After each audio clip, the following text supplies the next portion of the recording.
يا صباح الجمال، يا صباح النشاط، يا صباح كل حاجة حلوة، يوم جديد وفيديو جديد، ويلا بقى نبدأ الفيديو بتاعنا. ما تنسونيش كده بلايك حلو وكومنت منكم جميل، ودعمكم هو اللي بيشجعني وبيخليني أكمل وأصور لكم. طبعا أنا قلت لكم في فيديو بتاع الكيكة هينزل لكم الفيديو الجديد برضو، بس مش النهارده زي ما قلت لكم ساعتها. يعني كنت مصورة 2 فيديو في نفس اليوم، وده بقى الفيديو اللي كنت قايله لكم عليه هينزل قريب يعني. زي ما انتم شايفين كده بقى ايه، نقع رز وجايبه الخضره بتاعتي. بتعملي ايه بقى يا فاطمه؟ النهارده هعمل كفته برز.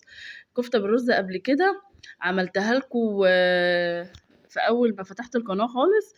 وكنت قايله لكم حكايه الكفته اصلا واصلها ايه في مصر. اللي مش عارف الفيديو يرجع تاني هيلاقيه ويتفرج عليه كده ويقول لنا رايه ايه. النهارده بقى جبت لكم الكفته بقى وعمايل الكفته من اولها خالص. آه، في بقى كتير ما بيعرفش يظبط مقادير الكفته، او بنات جديده لسه برضو متجوزه بتبقى نفسها تعمل كفته، لازم الحاجات دي ماما هي اللي تعملها لي. لا، مش لازم بقى تستني ماما، وتعالي اقول لك ازاي تعمليها. اول حاجه كده جبت كيلو من الرز وغسلته ونقعته. آه، انا هنا نقعت الرز عشان الرز بتاعي كان محتاج فعلا نقع، عشان هو من النوع اللي بياخد ميه شويه. فانا خفت كده يبقى من ايه ناشف معايا يعني في الكفته، فقلت هي هنقعه شويه بسيطه. عقبال كده ما ايه ظبطت الخضر زي ما شفتوا. لازم كده تنقي الخضره بتاعتك وتظبطيها.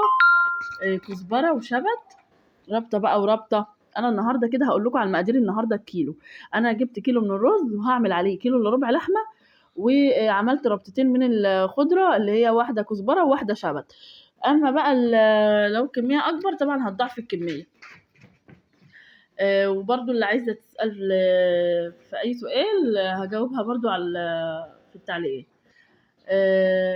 قطعت كده الخضره بقى على الرز بتاعي، وهنشوف بقى هنعمل ايه تاني. انا هنا بقى ايه، عايزه الكفته بتاعتك دي، كفته ام رز دي لها مشاكل شويه. ايه هي مشاكلها؟ اللي يقول لي بتفك مني، لا، اللي مش بتظبط معايا. النهارده بقى هقول لك ايه الحاجات اللي بتخليها تفك منك. الخضره كتير تخلي الكفته تفك منك، البصل برضو كتير تخلي الكفته تفك منك، فلازم تبقى مقاديرها ايه، مظبوطه. انا جبت بصلايه وواحده صغيره، بدل ما تحطي بصلتين كبار مثلا، او ممكن تستغني عن البصلتين. بصوا سامعين مصطفى مني بيقول لكم لايك لايك لايك.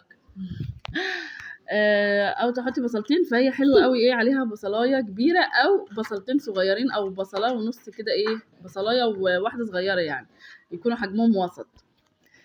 وتجيبي بقى الكيس كده فيه توابلك. ما تحطيش التوابل والملح على الكفتة، على الرز قصدي، والخضرة والحاجات اللي قدامك دي. ليه بقى؟ علشان ما تبقاش متنطورة منك وانتي الراجل بيقلب. بعد ما هو يقلب بقى اللحمة على الرز على الخضرة، تقومي حاطة بقى الايه كيس التوابل بتاعك، تكوني واخداه كده لوحده، كيس كده لوحده. حطيت بقى في كيس التوابل ده ايه، ملح وتوابل، 3 معالق كده من الملح. مصطفى بيقول لكم حطوا لنا اللايك. حطوا بقى اللايك الجميل بتاعكم ونكمل مع بعض. تحطي بقى 3 معالق من الملح او معلقتين حسب بقى الرغبه بتاعتك، ومعلقه كده او معلقتين من الفلفل الاسمر، وكمون، و3 معالق حطيتهم انا كزبره، وفص من مرقه الدجاج. تربطيهم بقى كويس في الكيس بتاعك ده. وتحطيهم بقى في العلبه الجميله بتاعتك، وكمان معلقه ونص كده ايه من الكمون زودتهم، بيدي طعم كده وحلو. انا بقى شفت حاجات غريبه في الكفته بصراحه. يعني شفت ناس بتضرب تحط شعريه عليها، شفت ناس بتحط مكرونه. انا مش عارفه بصراحه ده ايه، اللي يعرف بقى يا جماعه يقول لي. وانا ما بحبش احط فلفل يعني فيها. في ناس بتحط قرن فلفل شطه كده، انا ما بفضلش بصراحه، عشان برضو ما تطلعش حاميه عشان ولادي.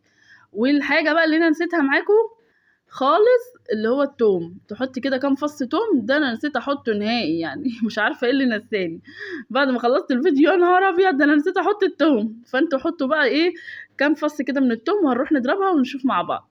رحت كده بقى رحت بقى كده ضربتها عند الراجل بقى، ويكون راجل كمان موثوق منه ولحمته تكون حلوه.